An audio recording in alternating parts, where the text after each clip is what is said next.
Il faut que les flics sachent que si j'ai le temps de prendre mon arme, je tirerai.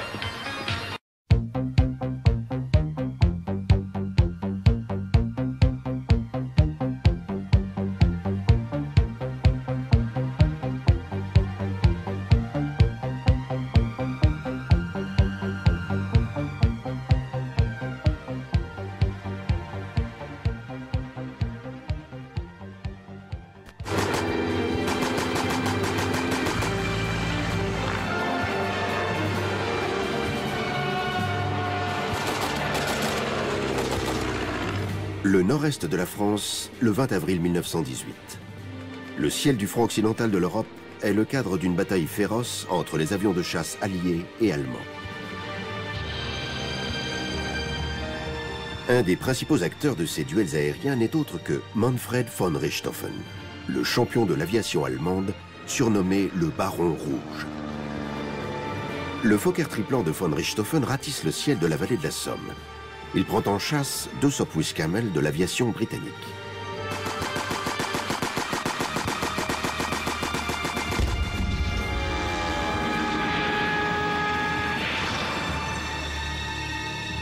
Le premier puis le second appareil sont descendus en un rien de temps par l'as du ciel allemand. Ce sont les 79e et 80e victoires de sa carrière. La mère du Baron Rouge supplie l'empereur Guillaume II de retirer de la ligne de front le pilote le plus prolifique de l'armée allemande. Manfred von Richthofen est censé partir en permission 2 jours plus tard.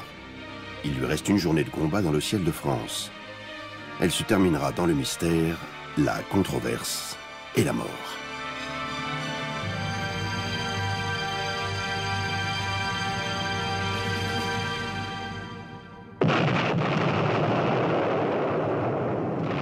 En mars 1918, les Allemands lancent l'opération Ludendorff, une offensive majeure destinée à remporter une victoire décisive.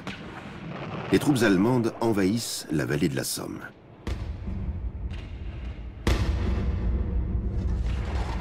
Pour les contrer, les troupes britanniques et australiennes se retranchent sur la ligne de crête de Morlancourt.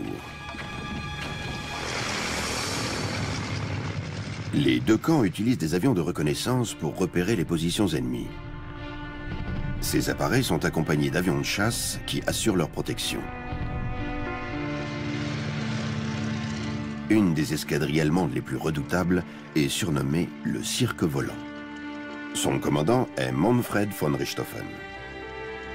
L'escadrille est envoyée sur le front. Pour la contrecarrer, les Alliés lui opposent la 209e escadrille de la RAF. Un de ses pilotes est le capitaine canadien Roy Brown. Les deux camps se livrent une course effrénée à l'armement pour acquérir la suprématie dans le ciel.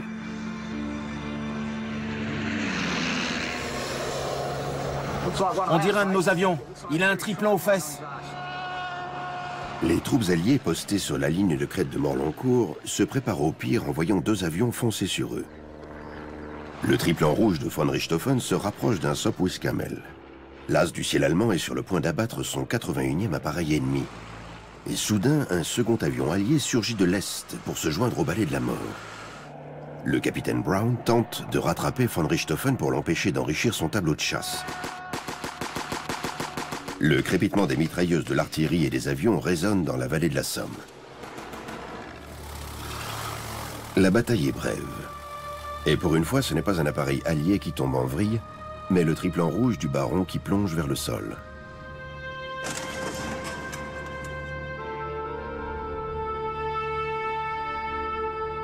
Dix jours avant son 26e anniversaire, le baron Manfred von Richthofen, le plus redoutable pilote de chasse de l'époque, est tué au combat. Il n'avait pas du tout envie de quitter le front. Il prenait la mort très au sérieux. Il était parfaitement conscient qu'un jour ou l'autre, ce serait lui la victime.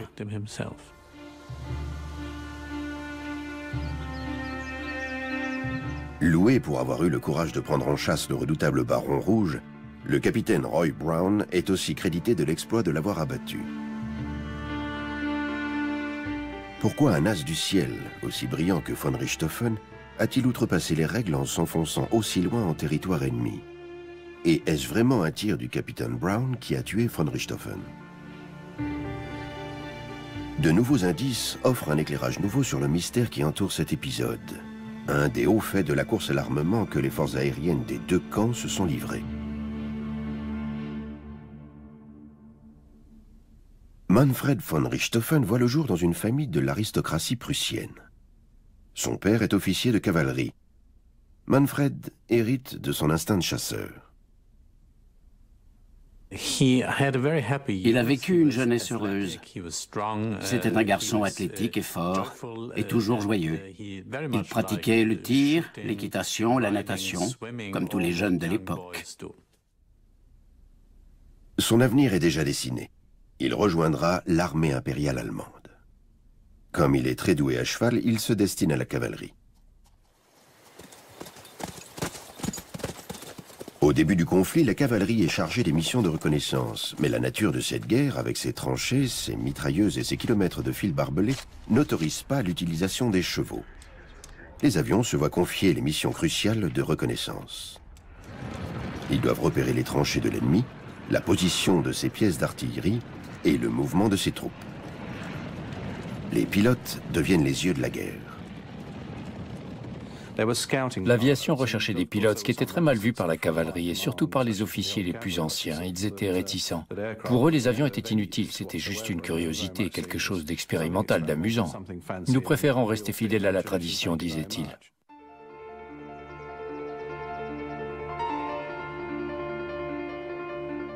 À peine plus évolués que des cerfs-volants, les premiers avions de reconnaissance sont fragiles, peu puissants et non armés. Les pilotes emportent seulement leur revolver de service. La course à l'armement aérien est sur le point de s'emballer. Comme les pilotes de reconnaissance croisaient de plus en plus souvent des appareils ennemis, ils décidèrent de s'en prendre à eux, de les attaquer. En tant que soldat, il était normal d'essayer de tirer sur l'ennemi. C'est le camp adverse, on est supposé l'éliminer.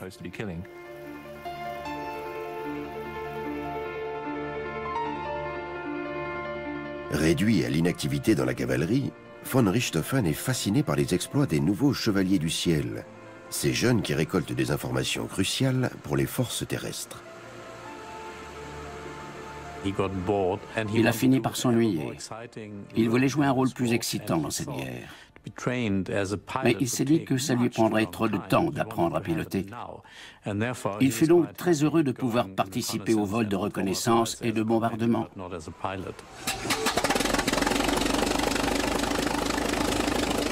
Von Richthofen est transféré aux Luftstreitkräften, les forces aériennes allemandes.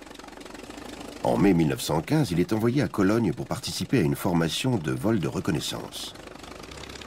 La première fois que je me suis installé dans un aéroplane, j'ai été profondément irrité par le souffle de l'hélice. Tout ce que je portais s'est envolé, ma veste a glissé de mes épaules, mon cache-nez s'est détaché aussi. Bref, j'étais désespéré. Les débuts sont loin d'être encourageants, mais von Richthofen poursuit la formation.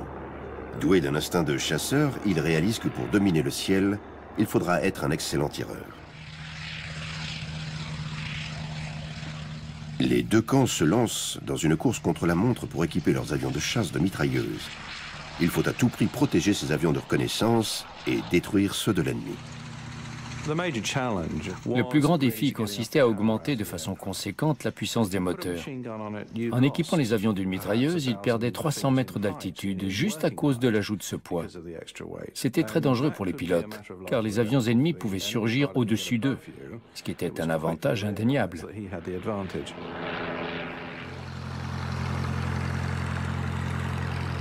Dans les deux camps, une poignée de jeunes pilotes ambitieux effectuent des vols expérimentaux. Au cours du printemps 1915, le capitaine Lanu Hawker, de la Royal Flying Corps, innove en équipant son Bristol Scout d'une mitrailleuse Lewis. Viser sans toucher les hélices se révèle un exercice difficile, mais Hawker réussit à descendre deux appareils allemands et force un troisième à se poser en catastrophe. Hawker vient de tirer les premières salves d'une course à l'armement qui l'opposera bientôt à von Richthofen dans un duel fatal. En dépit des succès de Hawker, la plupart des pilotes et des constructeurs sont convaincus qu'il sera plus efficace de viser vers l'avant. Mais la théorie est difficile à mettre en pratique. Il fallait inventer un système qui permette à la mitrailleuse de tirer à travers les pales en rotation. Elle devait être fixée sur l'avion et couplée aux manettes de commande pour faciliter le tir. Le problème, c'était d'éviter de casser les pales de l'hélice.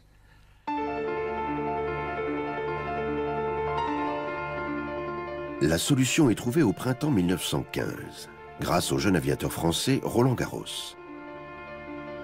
Roland Garros a appris à voler en 1909. Il devient célèbre grâce à ses exploits aériens sportifs qui lui valent de nombreux prix. Au début de la guerre, il est envoyé comme pilote d'essai chez l'ingénieur en aéronautique Raymond Saulnier. Saulnier tente de mettre au point un système de synchronisation qui doit permettre de tirer avec une mitrailleuse à travers une hélice en mouvement sans la toucher. Saulnier ne trouve pas la solution. Il essaie un autre système en fixant des déflects métalliques sur les pales de l'hélice de son avion Morane. Lorsque les balles percutaient les pales, au lieu de les casser, elles étaient déviées par les déflecteurs. Parfois, les balles se désintégraient. Mais le pire, c'est qu'elles pouvaient rebondir vers le pilote, ce qui était tout de même très risqué. En février 1915, Roland Garros intercepte un avion de reconnaissance allemand. Il l'abat en quelques minutes. L'appareil allemand s'écrase en flammes.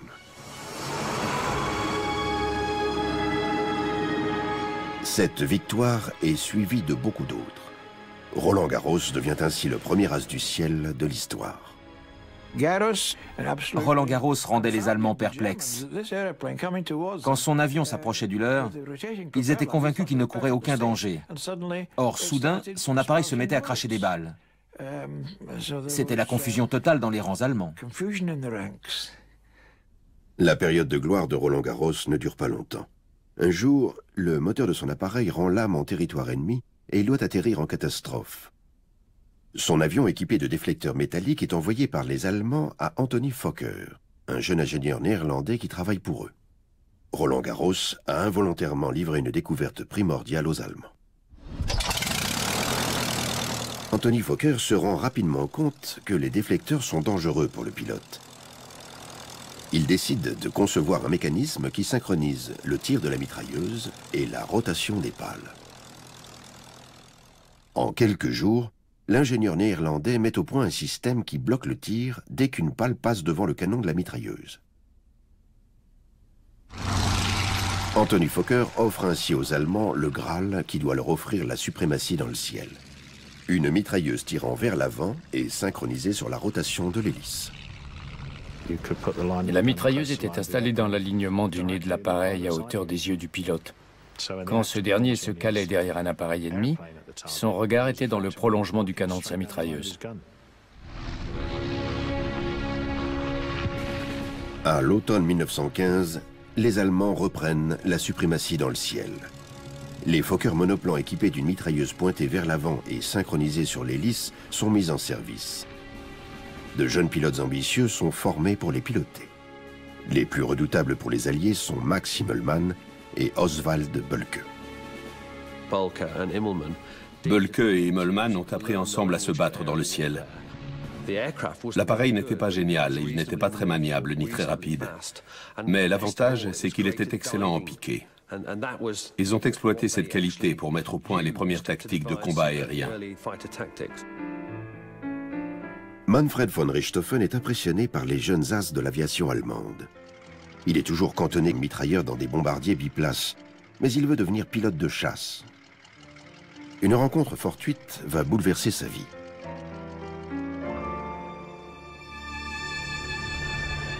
Le 1er octobre 1915, Manfred von Richthofen fait la connaissance de son idole, le pilote de chasse Oswald Bölke.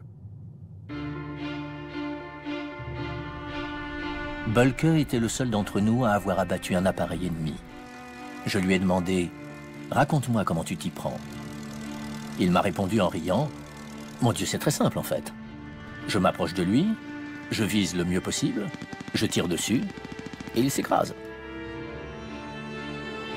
Pour von Richthofen, c'est la révélation. Il décide de devenir pilote de chasse.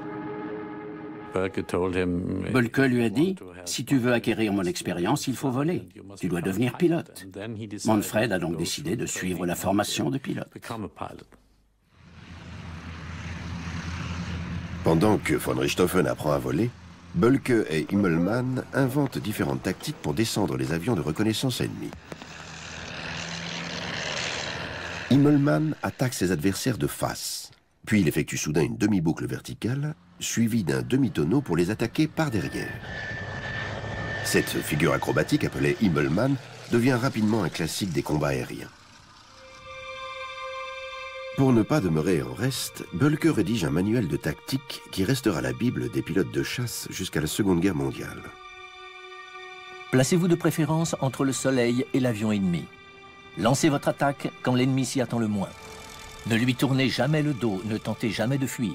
Les actes de bravoure stupides apportent seulement la mort. Bölke est le père des tactiques de combat aérien. Au début de la guerre du ciel, les pilotes agissaient en solitaire. Ils se cachaient dans les nuages et dès qu'ils repéraient un avion ennemi, ils descendaient en piqué. Ils le prenaient en chasse par surprise et essayaient de l'abattre. Les biplaces de reconnaissance, comme les BE-2C, n'étaient pas rapides et très vulnérables. Attention aux Boches face au soleil. Les Britanniques étaient confrontés à un sérieux problème. Leurs appareils étaient descendus comme des mouches au point que les pilotes se surnommaient « chair à Fokker ». Ça affectait profondément leur morale. Le commandement devait d'urgence trouver une parade. Les Britanniques mettent tout en œuvre pour arrêter cette hécatombe. Le général de brigade Hugh Trenchard, commandant de la Royal Flying Corps britannique, émet un ordre le 16 janvier 1916. Jusqu'à ce que les Anglais soient en possession d'un appareil aussi bon ou meilleur que le Fokker allemand, les avions de reconnaissance devront être escortés par un minimum de 3 avions de chasse. Ces appareils de protection doivent voler en formation serrée. Ils ont compris qu'il fallait collaborer dans le ciel, qu'ils ne pouvaient plus voler au petit bonheur la chance et comme ils le voulaient. C'était le principe même des formations aériennes. Seul on était faible, à plusieurs on était plus fort. La sécurité par le nombre donne un peu de répit aux Alliés. Mais la multiplication des avions dans le ciel donne lieu à des combats de plus en plus denses. La règle d'or, c'était d'abattre l'autre avant de lui donner l'occasion de te descendre. Celui qui repérait un avion ennemi avant d'être repéré par lui avait 90% de chances de l'abattre.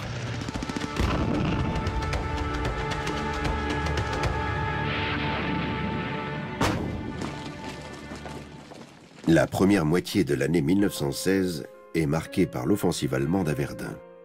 Elle est suivie par la contre-offensive des Alliés dans la Somme.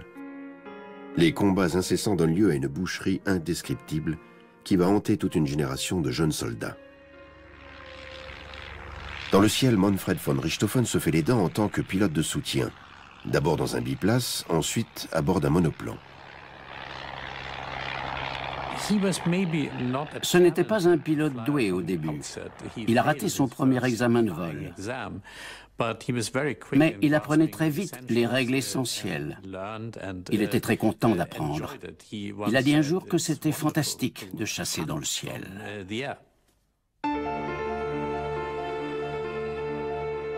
Les Alliés envoient de nouvelles escadrilles sur le front. Les appareils sont des Airco DH-2, des avions à hélice propulsive. Le moteur est installé derrière le pilote et la mitrailleuse, sur le nez de l'appareil. Ces avions sont rapides et très maniables. On devait se concentrer dans certains secteurs de la ligne de front. Même si les Allemands avaient moins d'appareils, quand les attaques étaient bien ciblées, les escadrilles allemandes pouvaient compter le même nombre d'avions, ou même plus que l'escadrille alliée qu'ils attaquaient. Bölke trie ses pilotes sur le volet. L'un d'eux est le jeune homme qui l'a incité à devenir pilote de chasse, Manfred von Richthofen. Bölke inculque à ses nouveaux protégés les tactiques qu'il a mises au point. Son escadrille, Jasta II, accumule bientôt les victoires. Bölke devient le véritable mentor de von Richthofen. Bölker recherchait des pilotes agressifs, très doués, animés d'un instinct de tueur qui caractérise les meilleurs pilotes de chasse. Il devait être capable de comprendre rapidement ce qui se passait durant un duel aérien. Et il devait être très adroit avec la mitrailleuse. Bölker avait remarqué que von Richthofen possédait toutes ses aptitudes, surtout l'adresse au tir.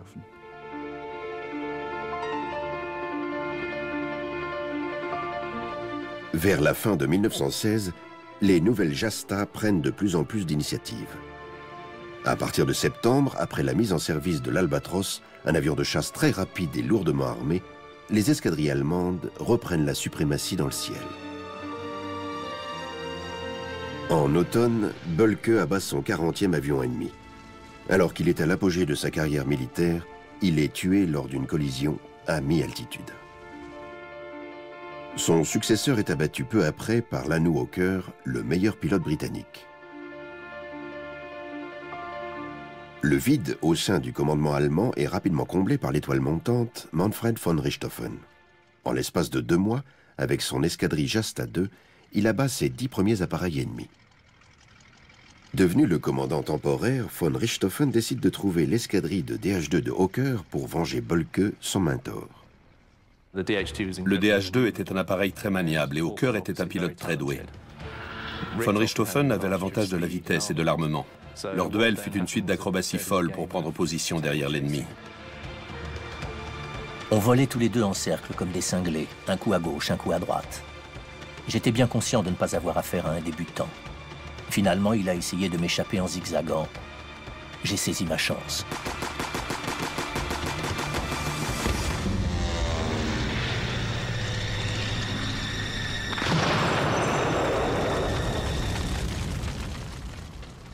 Mon adversaire s'est écrasé avec une balle dans la tête, à 50 mètres de ses lignes. Quelques minutes de plus, et il m'aurait échappé.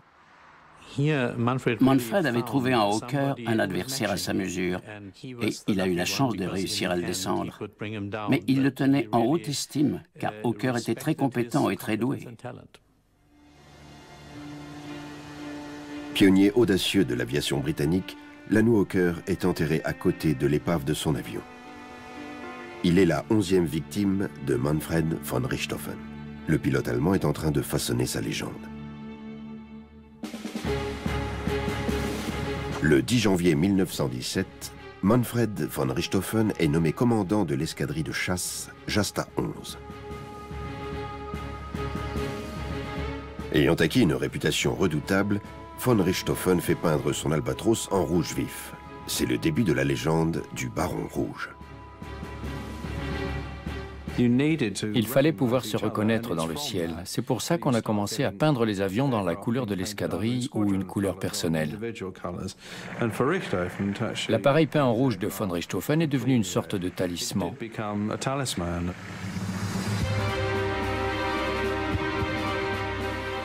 Au cours du printemps 1917, les Jasta allemandes font des ravages. L'aviation alliée, qui soutient l'offensive d'Arras, subit des pertes colossales.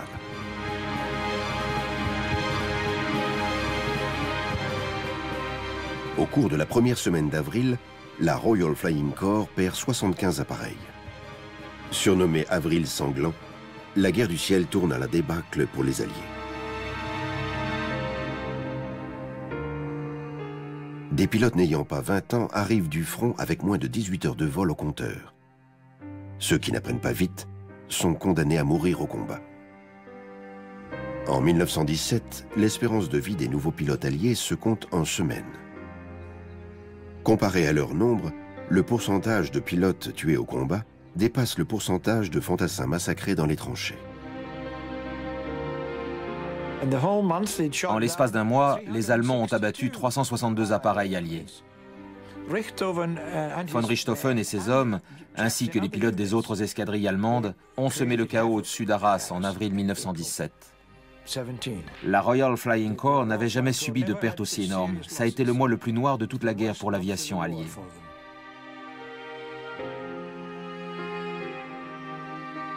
Au cours du mois d'avril sanglant, les pertes alliées sont 4 fois supérieures aux pertes allemandes.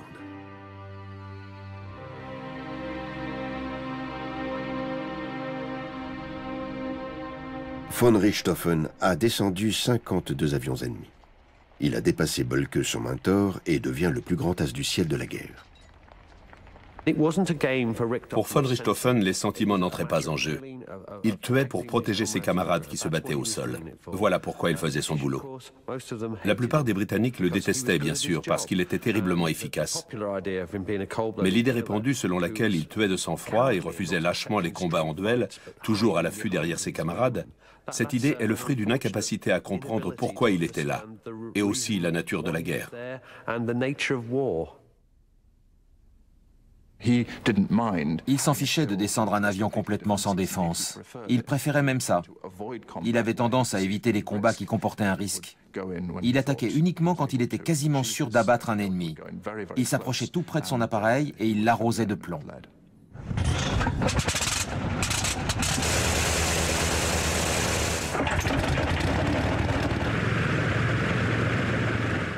Les Alliés ont beau subir d'immenses pertes dans le ciel, ils parviennent à fournir de nouveaux avions toujours plus performants.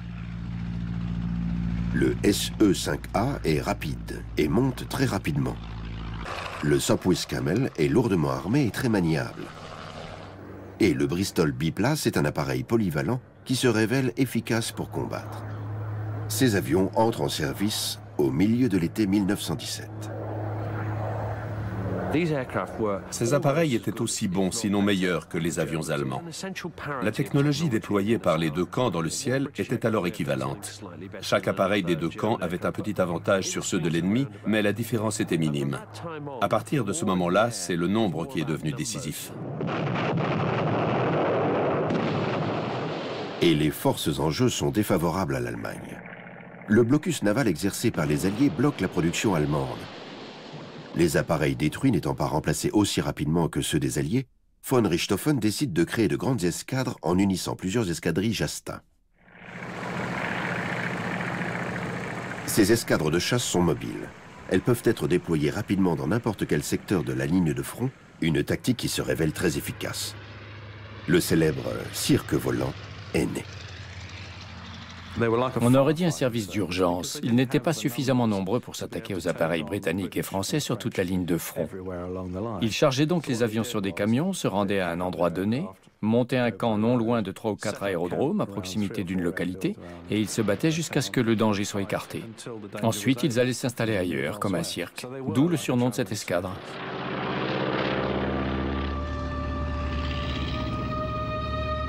Les Allemands ont un dernier atout en réserve. Anthony Fokker a travaillé à la conception d'un nouvel avion de chasse, le triplan DR-1. En août 1917, il livre son nouvel appareil personnellement à Manfred von Richthofen. Cet avion offrait de grands avantages. Il était extrêmement maniable, ce qui devait plaire à von Richthofen, car il pouvait pousser cet avion à ses limites en étant quasiment certain d'échapper à son poursuivant. Alors que la guerre entre dans sa 4e année, la course à l'armement pour la suprématie du ciel est à son apogée, tout comme le talent de pilote de von Richthofen. Les appareils fragiles du début de la guerre ont fait place à des avions très puissants et lourdement armés. Le ciel du front occidental est devenu le décor d'un ballet quotidien de la mort.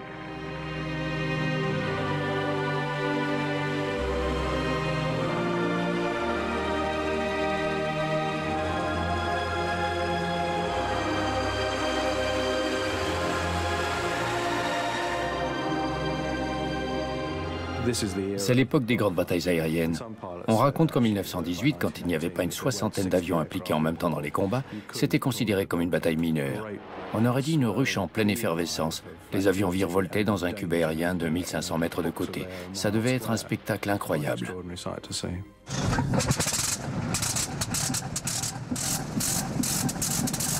Après l'entrée en guerre des États-Unis, l'aviation des Alliés accueille des pilotes américains. Ces derniers apprennent rapidement à maîtriser les appareils britanniques et français. L'Allemagne réalise que la force de frappe des Américains pourrait lui être fatale. Elle est contrainte de battre la Grande-Bretagne et la France le plus rapidement possible. L'offensive finale décidée par le général Ludendorff commence en mars 1918. Pour protéger les avions de reconnaissance allemands et intercepter ceux des Alliés, von Richthofen reçoit l'ordre d'installer le cirque volant à l'aérodrome de Capi, dans la vallée de la Somme. Les avions allemands entrent rapidement en action. Le samedi 20 avril, von Richthofen descend 200 pouces Camel. Son tableau de chasse est effrayant. Il a désormais abattu 80 avions alliés.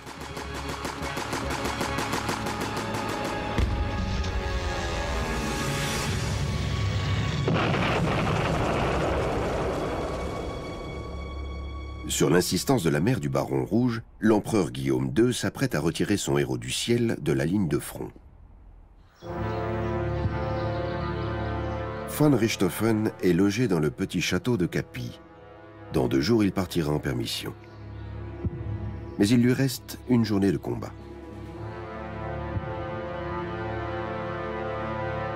Le 21 avril 1918 est une journée comme une autre.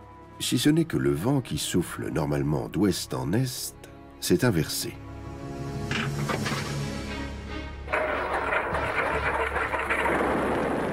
À 9h45, le baron décolle à la tête d'une unité de 9 Fokker DR-1.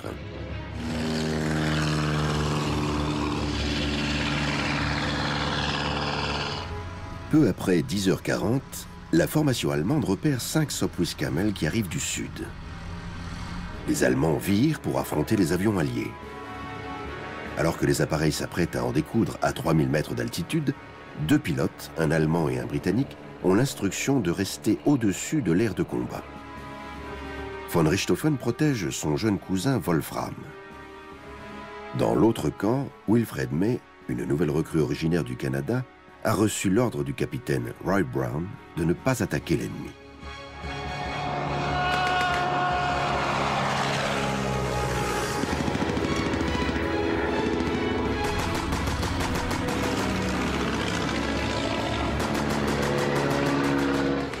Le combat s'engage. Wilfred May reste à l'écart. Mais soudain, il aperçoit un triplan qui s'approche et il décide de passer à l'attaque. Le pilote allemand n'est autre que Wolfram von Richthofen. Le Baron Rouge repère aussitôt le danger. Wilfred May est tétanisé en voyant fondre sur lui le triplan rouge du Baron. Il préfère renoncer au combat. Si près de sa 81e victoire, von Richthofen se cale dans le sillage de l'appareil de May.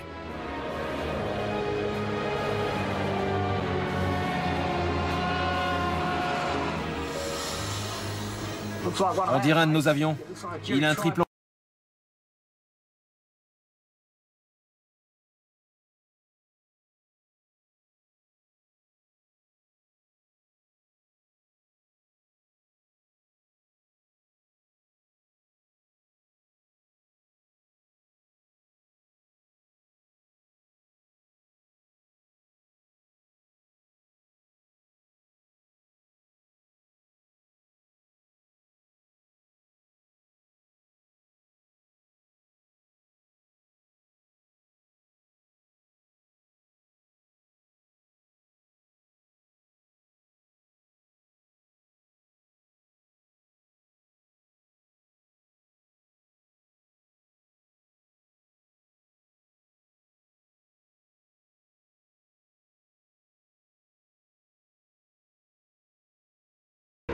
Von Richthofen juge mal la vitesse de son adversaire et perd du terrain.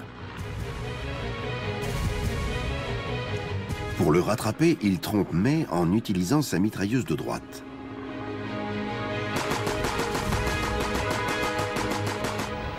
L'inexpérience de May se révèle au grand jour. En zigzagant, il prive son appareil de son atout majeur, la vitesse. Pris de panique alors que von Richthofen se rapproche de lui, May descend toujours plus bas, au-dessus du canal de la Somme. À Vaux-sur-Somme, les 2 avions sont à 2 doigts de percuter le clocher du village.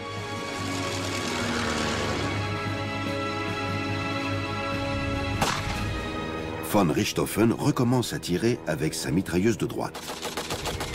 La mitrailleuse s'enraye, mais profite d'un répit.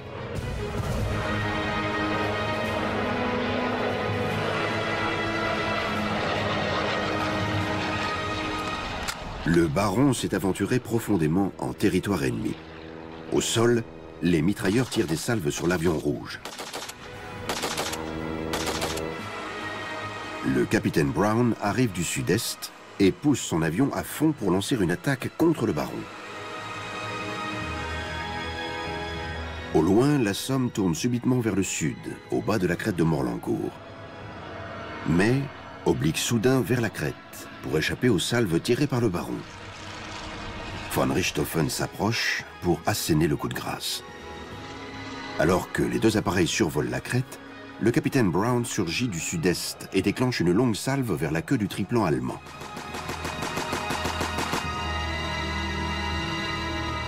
Je l'ai en point de mire. Dès que notre avion sera hors champ, ce sera bon. Sur l'autre versant de la crête, les mitrailleurs Bouy et Evans tirent aussi des salves avec leur mitrailleuse Lewis.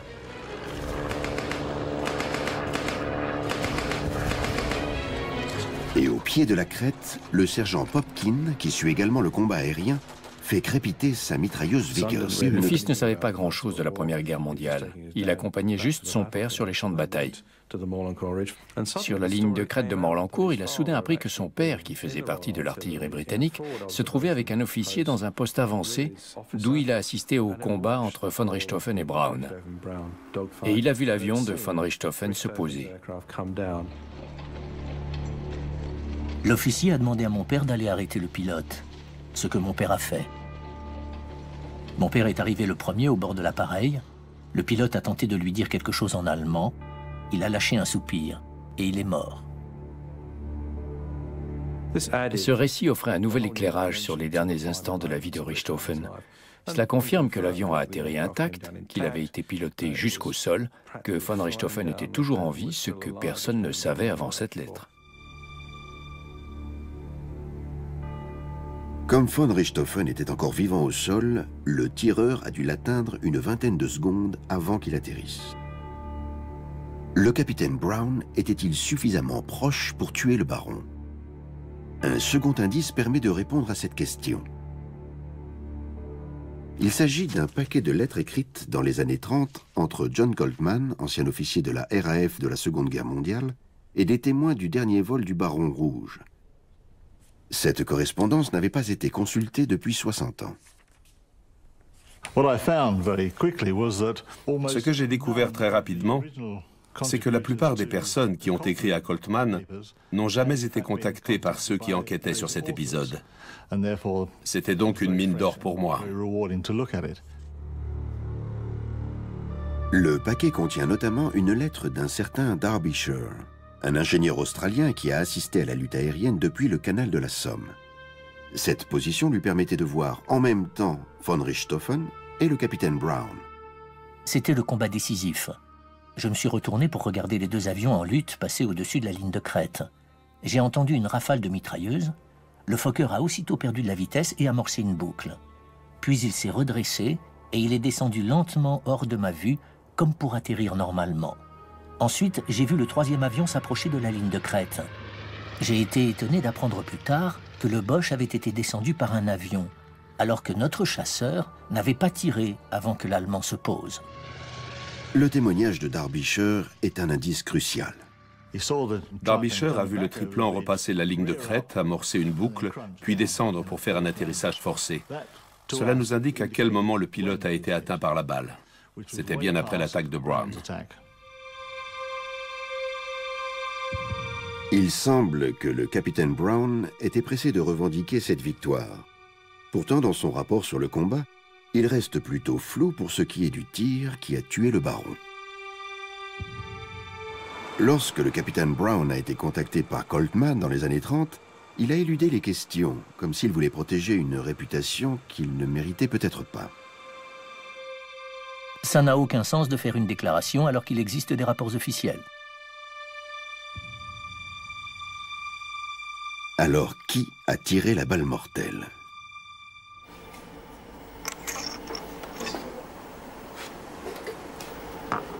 Les tests de balistique permettent d'évaluer le comportement d'une balle tirée à différentes distances. 3, 2, 1...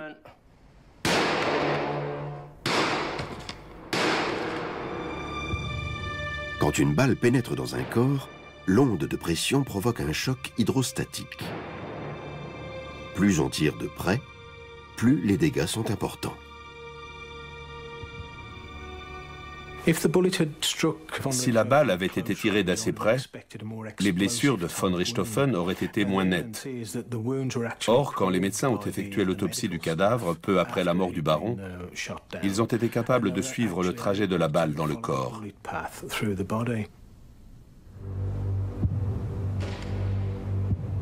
Des dégâts limités et une vitesse réduite indiquent un tir à longue distance. De plus, la balle qui a tué von Richthofen a été récupérée. Le fait qu'on ait retrouvé la balle intacte dans la combinaison de vol de von Richthofen indique également qu'il s'agissait d'un tir à longue distance. Le tir est parti à plus de 550 mètres de l'avion. Je l'ai en point de mire. Dès que notre avion sera hors champ, ce sera bon. Sur l'autre versant de la ligne de crête de Morlancourt, les mitrailleurs australiens Bowie et Evans étaient environ à 500 mètres de l'avion. Ils ont donc pu atteindre von Richthofen 20 à 30 secondes avant qu'il expire. Lorsque Coltman leur écrit en 1930, ils sont convaincus que ce sont eux qui ont tué le baron rouge. Mais von Richthofen a été atteint sous l'aisselle droite. Bowie et Evans sont tirés face à l'appareil du baron rouge. Ils n'ont donc pas pu l'atteindre du côté droit.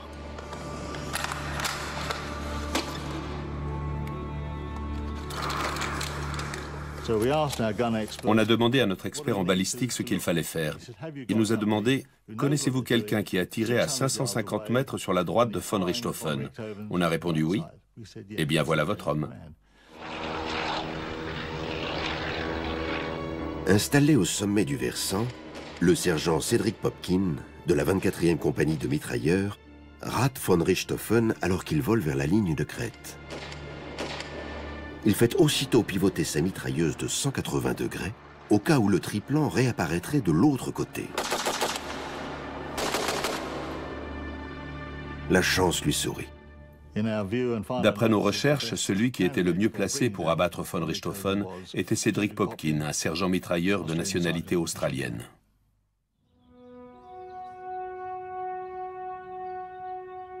Manfred von Richthofen est enterré par les Alliés le 22 avril 1918, avec les mêmes honneurs militaires que pour les pilotes alliés.